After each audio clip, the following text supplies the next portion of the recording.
संतान सप्तमी व्रत कथा। अयोध्या का राजा नहुष था। उसकी पत्नी का नाम चंद्रमुखी था।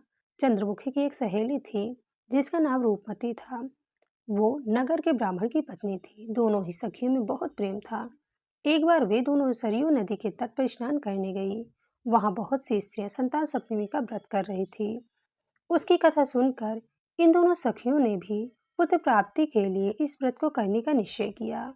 लेकिन घर आकर वे दोनों भूल गई। कुछ समय बाद दोनों की मृत्यु हो गई और दोनों ने पशु योनि में जन्म लिया। कई जन्मों के बाद दोनों ने मनुष्य योनि में जन्म लिया। इस जन्म में चंद्रमुखी का नाम ईश्वरी एवं रूपमती का नाम भूषणा था। ईश्वरी राजा की पत्नी एवं भूषणा ब्राह्मण की पत्नी थी। इस जन्म में भी दोनों में बहुत प्रेम था। इस जन्म में भूषणा को पूर्व जन्म की कथा याद थी, इसलिए उसने संतान सप्तमी का व्रत किया, जिसके प्रताप से उसे 8 पुत्र प्राप्त हुए। लेकिन ईश्वरी ने इस व्रत का पालन नहीं किया, इसलिए उसकी कोई संतान नहीं थी। इस कारण उसे भूषणा में ईर्ष्या होने लगी।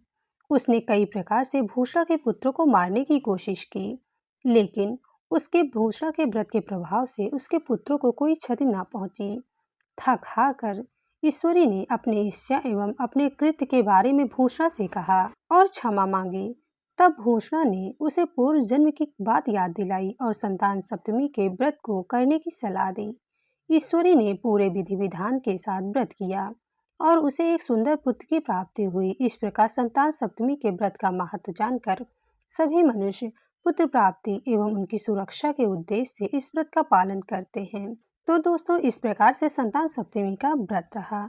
आपको ये वीडियो कैसे लगी? अगर वीडियो पसंद आई हो तो मेरे चैनल को लाइक से सब्सक्राइब जरूर करें। Thank you.